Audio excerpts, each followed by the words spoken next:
இன்றே டவுன்லோட் செய்து உங்கள் ஃபேவரட் ஷோக்களை என்ஜாய் பண்ணுங்க.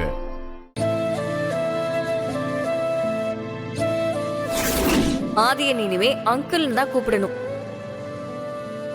அங்கிள்லாம் கூப்பிட முடியாது. நான் அப்பா தான் கூப்பிடுவேன். அப்பா, ஏன்பா இவங்க இப்படி எல்லாம் சொல்றாங்க? சொல்லுங்கப்பா, நீங்க தானே என்னோட அப்பா.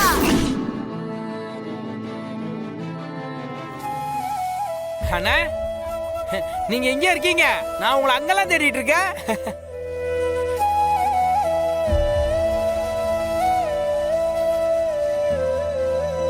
அண்ணா, என்னண்ணா கண்ணெல்லாம் கலங்கி இருக்கு?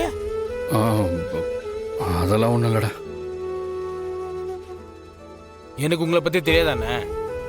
பாரதி அண்ணி நீங்க தாலி கட்டின பொண்டாட்டி. அது உங்களுக்கு தெரியாம இருந்த வரைக்கும் சரிண்ணே.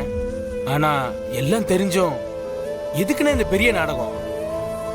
பேசாம அந்த மித்ரா பொண்ணுகிட்ட உண்மையெல்லாம் சொல்லி அவங்களுக்கு புரிய வச்சு நடக்க போற கல்யாணத்தை நிறுத்துற வழியை பாருங்கண்ணே.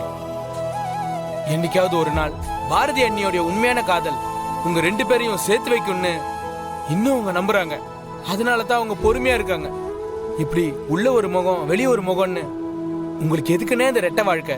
அப்படி கஷ்டப்பட்டு எதுக்குன்னே வாழணும்? இருக்கிற ஒரு வாழ்க்கைய நம்மளுக்கு பிடிச்ச மாதிரி பிடிச்சவங்களோட சந்தோஷமா வாழ்ந்துட்டு போக வேண்டியதானே? அண்ணா, சொல்றேன்னு தப்பா எடுத்துக்காத.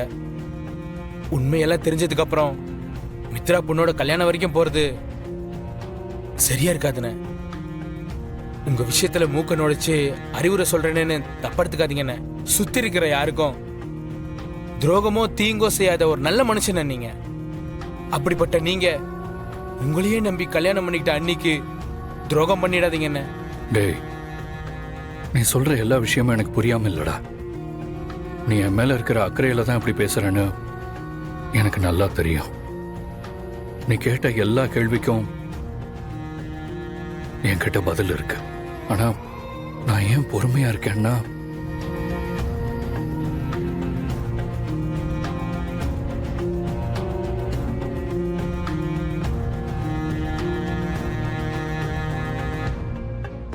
இப்ப புரியுதா? நான் சொன்ன விஷயத்துல இருந்து உன்னோட எல்லா கேள்விக்கும் பதில் கிடைச்சிருக்குமே. கிடைச்சதுண்ணே. நீங்க சொன்னதை கேட்டதுக்கு அப்புறம் மனசு கொஞ்சம் நிம்மதியா இருக்கு. நீங்க நினைக்கிற மாதிரியே எல்லாம் நடக்கணும்னு அந்த ஆண்டவனை நான் வேண்டிக்கிறேன்.